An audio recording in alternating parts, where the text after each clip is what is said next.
I can't believe I'm about to make this video in the way I'm going to do it. Let's just get it out of the way to begin with. I enjoyed it. I actually can't believe I'm like saying that and thinking that, but I watched the entire series and I enjoyed it. Not just like tolerated it, I enjoyed it. So the way this review is going to work, I'm just going to spend the first few minutes talking about how the series as a whole. It'll be spoiler free, and then we'll get to halfway through the review and I'll go spoilers. So you're safe to watch this if you haven't seen the series. If you're watching this, just see if you want to watch the series. First series, it's fair to say I didn't like it, and a lot of people didn't like it because of the use of autism and how it was just trivialised, I believe. Whether it was trying to do it in a caring way and a way to educate people, it wasn't giving the viewpoints of autistic people ourselves. You can tell it was written by parents and stuff, but you need to have viewpoints from us, the people on the spectrum.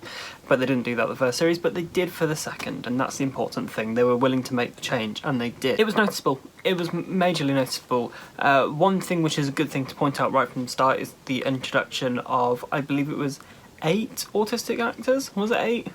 There was a support group anyway, full of autistic people, all played by autistic actors. That was a really nice sight to see, you know, is like, get that representation. A lot of people also had a problem with the fact that the character of Sam was literally just the human embodiment of all of autism, which isn't accurate at all. Not every autistic person has every autistic trait, but Sam appeared to have every autistic trait. And you can definitely see they've kind of taken it down a notch in this series. I said at the end of my review for the first series, don't watch it if you're on the spectrum, because I said I don't want, because it upset me, the first series, and I didn't want anyone else to experience that. I think you could start watching it from series 2 and you'd be fine.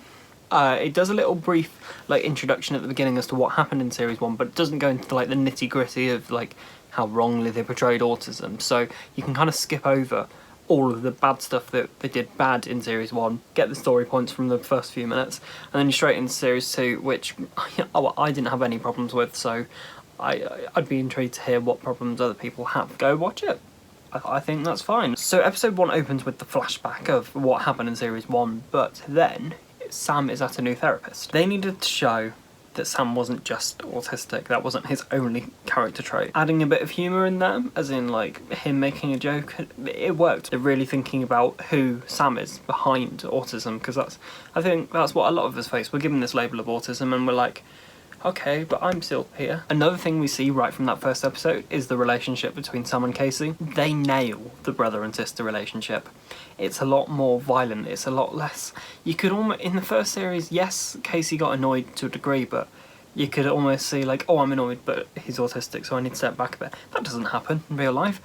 Those two's portrayal of a brother and sister relationship, pretty much exactly how I am with my sister. But with the sister moving the toothbrush, my sister does stuff like that all the time, which doesn't so much anymore because it's not worth it. She still messes with my brain on purpose because she likes to wind me up, like any sibling does. Obviously this is something we got from the first series, but it was really good to see how Sam was, more of Sam's thought processes, and the fact that his way of understanding things was through nature and Antarctica and that kind of stuff.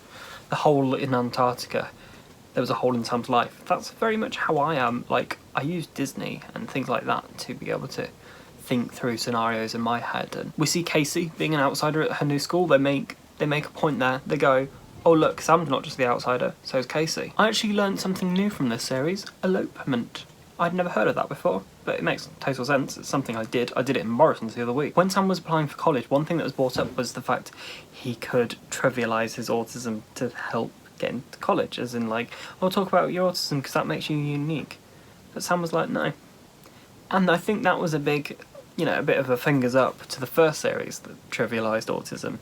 And that's people on my channel will know recently, that's what I've been through recently, going, do you know what, I don't need to use the autism, I've got enough of me to give. Of course, in that episode we see Sam learning to lie. I'm not good at white lying at all. I do this face when I do it. Let me try it quickly. I really enjoyed Atypical Series 1, obviously, buddy. Okay, moving on. We see methods of Sam trying to calm himself down, which is something I don't think we saw too much of in the first series, because there are things that we do ourselves to try and avoid things escalating.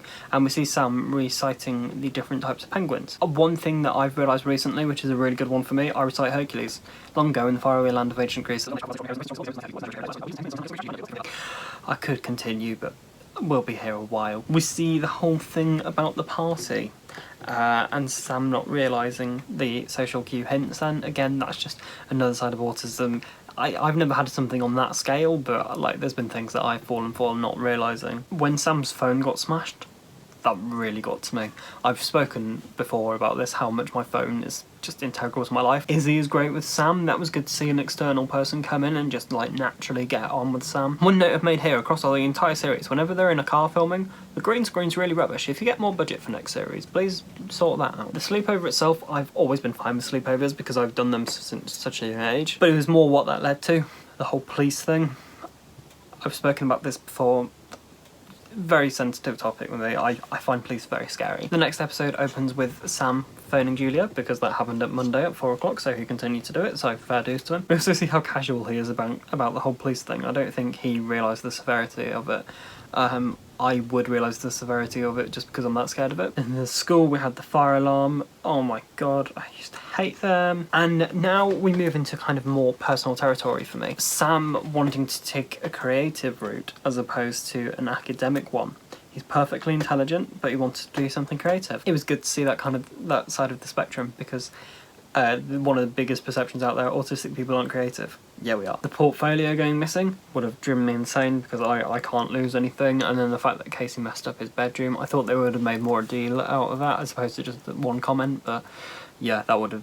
Oh. Another big problem in the first series was the whole dating thing. Oh my god, I'm really sorry, my voice has been going off and on the last few days. Dating seems to be such a massive focus in the first series. It was painted out that in order to be happy you must have you must date, and that's not the case, but we can see in the second series that yeah, Sam was like, cool, I'll date, or I don't really get it, but alright, but it wasn't a focus. Then in the last episode we get Sam trying to be independent, something I can very much relate with, and then failing at some bits can also very much relate to that. We saw a real darker side of it, like the names that Sam was called. I'm quite lucky in the fact that I've never been in the situation to really be called names, other than online, but I don't really count them. But that's the reality of it, isn't it? It's good to see that there are people who are willing to stick up, and I think Sam did the biggest fingers up to all the people when he did that speech. That was really nice to see. Then we get a big cliffhanger again. Will Casey and Izzy? Will they? Let's put them back down and wrap this up as soon as possible, because as you can just hear, my voice is just collapsing. I relate to Sam. I did. I didn't so much in the first series because I saw an exaggerated version. I saw a lot more human version of Sam this time. A lot of the challenges he was facing are ones that I've dealt with in recent years. It was good for me to see. I enjoyed it. I found it comforting in a way. Completely positive review. I didn't find anything in that particularly that I could say, no, they did that wrong. They're heading in the right direction. One thing, representation-wise, I would love to see in the next series. If there is a next series, I hope it gets a next series. I do. As opposed to last year when I was like, no. Get an autistic actor in and let them play a neurotypical. Dan Aykroyd does it all the time. Sam's actually going off to college, so it would be interesting if he met a roommate that was on the spectrum. Maybe it could be someone from England who's had to go to university in America because they want to study something which is science and art. He meets the roommate doesn't initially appear to be autistic, and then Sam realises, and then they get on really well. So you'd need to get someone who is both English and autistic to play that role, and they'd have to be around university age. Anyway, well done to the entire team, to the cast, the crew. You fixed it. I'd be intrigued to hear what people think in the comments. If you've watched it, let me know what you liked about it. Was there anything you didn't like? Is there anything I've missed? But I'm satisfied and I'm won over. And that is something I didn't think would happen. So if you haven't watched it and for some reason you've watched me spoil everything, do go and watch it. I think I'll leave it there. So I've been Connor Ward. You can find my social media down here. Subscribe up here. Have a look at my website. Still need to add stuff to that. Here's a recommended video for you. And there's my last video just in case you missed it. Thank you very much for watching. Bye.